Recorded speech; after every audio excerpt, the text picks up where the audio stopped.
अंदाजे मी भारतीय जनता पक्षाच्या आपल्या कार्यालयामध्ये बसलो होतो।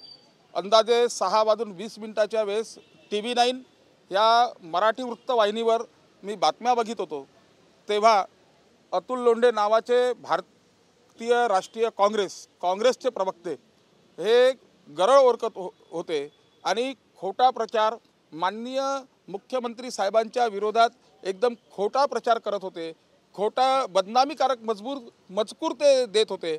मग त्यांचं ट्विटर हँडल बघितलं, त्या ट्विटर हँडलवर पण त्यांनी स्वतः तो मजकूर टाकलेला आहे। त्यामध्ये अखंड हिंदुस्थानाचे आमचे सर्वांचे आराध्य दैवत छत्रपती शिवाजी महाराज, छत्रपती संभाजी महाराज यांचा ज्यांनी अपमान केला त्याच्यावर तर कडक कारवाई झालीच पाहिजे। पण काँग्रेसचे प्रवक्ते अतुल लोंढे यांनी याच्यामध्ये त्यांच्या मजकुरामध्ये त्यांनी असं म्हटलं की त्याला जेव्हा कोल्हापूर पोलिसांनी अटक केली तेव्हा प्रतीक पडवेकर हे त्याच्यासोबत होते आणि प्रतीक पडवेकर हे CMO म्हणजे मुख्यमंत्री कार्यालयाचे कर्मचारी आहे। निदांत खोटा बोलणारा अतुल लोंढे हा व्यक्ती हा काँग्रेसचा प्रवक्ता कसा असू शकतो? बिना अभ्यासाने त्या प्रतीक पडवेकरचा भाजपाशी काहीही संबंध नाही, त्या प्रतीक पडवेकरचा मुख्यमंत्री कार्यालयाशी काही संबंध नाही आणि तो समाजामध्ये द्वेष पसरवू इच्छितो, दोन जातीमध्ये भांडण लावू शकतो। सोबतच ह्या महाराष्ट्रामध्ये नाही तर अख्ख्या देशामध्ये छत्रपती शिवाजी महाराज आणि संभाजी महाराजांना मानणारा सर्व वर्ग, त्यामध्ये सर्वात जास्त मानणारा म्हणजे भारतीय जनता पक्ष आणि खुद्द माननीय मुख्यमंत्री हे छत्रपती शिवाजी महाराजांचे अनन्य सेवक आहे। नितांत भक्ती, नितांत श्रद्धा त्यांची छत्रपती शिवाजी महाराज आणि संभाजी महाराजांवर आहे आणि अशा वेळेस तो माननीय मुख्यमंत्री साहेबांच्या विरोधात गरळ ओकतो, खोटी बदनामी करतो। म्हणून आज भारतीय जनता पार्टी म्हणून भारतीय जनता पार्टीचे आमचे माननीय आमदार कृष्णाभाऊ खोपडे, आमदार आमचे प्रवीणजी दटके आणि सर्व भाजपाचे कार्यकर्ते पदाधिकारी आज आम्ही इथे त्याच्या विरोधात गुन्हा दाखल करायला आलो आहे।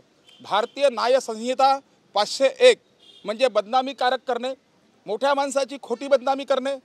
भारतीय न्याय संहिता 502(3) म्हणजे एका समाजामध्ये शांतीभंग करून समाजामध्ये द्वेष पसरवणारे वक्तव्य निर्माण करणे आणि 393 भारतीय न्याय संहिता 293 हे सर्व नॉन बेलेबल ऑफेन्स आहे।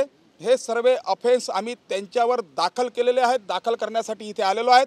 विनाकारण अतुल लोंढे समाजामध्ये बदनामी करतो आहे, विनाकारण माननीय मुख्यमंत्री साहेबांची बदनामी करतो आहे आणि शिवप्रेमींमध्ये पण भ्रम निर्माण करतो आहे। अतुल लोंढे नाहीत तर त्यांची परंपरा राहिली आहे आतापर्यंत फेक नेरेटिव्ह तयार करण्याची। प्रत्येक वेळेस ते फेक नेरेटिव्ह करून दंगली घडवणे, जातीमध्ये भांडणं लावणे, सोबत महापुरुषांचा सुद्धा अपमान करणे हे आतापर्यंत काँग्रेसचं सर्व इतिहास आहे। त्या इतिहासाच्या पावलावर पाऊल देऊन अतुल लोंढे हे प्रवक्ते चाललेले आहेत। आज आम्ही त्याच्या विरोधात गुन्हा दाखल केला आहे आणि यानंतर आम्ही हे सहन करणार नाही। महाराष्ट्राच्या जनतेने या 2024च्या निवडणुकीमध्ये काँग्रेसला आपली जागा दाखवून दिली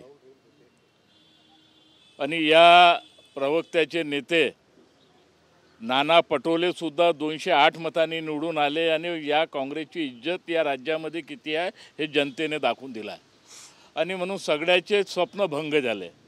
नाना पटोले हा मुख्यमंत्री बनण्याचे स्वप्न पाहत होता, विजय वडेट्टीवार हे बी मुख्यमंत्री बनण्याचे स्वप्न पाहत होते आणि सरकार आले तर हा प्रवक्ता विधान परिषदेमध्ये जाईन हाही स्वप्न पाहत होता आणि म्हणून सगळ्याचे स्वप्न भंग झाले आणि त्याच्यामुळे कुठंतरी वर्तमानपत्रामध्ये आलो पाहिजे, मीडियामध्ये मी आलो पाहिजे आणि म्हणून अशा प्रकारचे वक्तव्य हा व्यक्ती दरवेळेस करत राहते आणि म्हणून आज भारतीय जनता पक्षाचे अध्यक्ष आपले बंटीभाऊ कुकडे यांच्या नेतृत्वामध्ये जे पोलीस निरीक्षकला आम्ही निवेदन दिलं आहे त्यांनी नॉन बेलेबल ऑफेन्स त्या ठिकाणी दाखल केलेला आहे।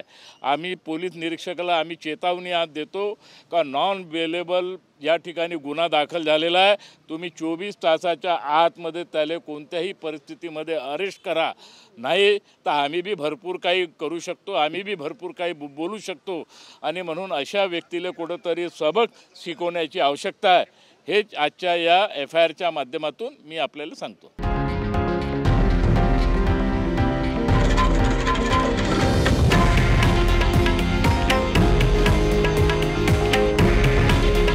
हे आहे देशातील नंबर 1 न्यूज नेटवर्क आणि आपण पाहत आहात TV9 मराठी.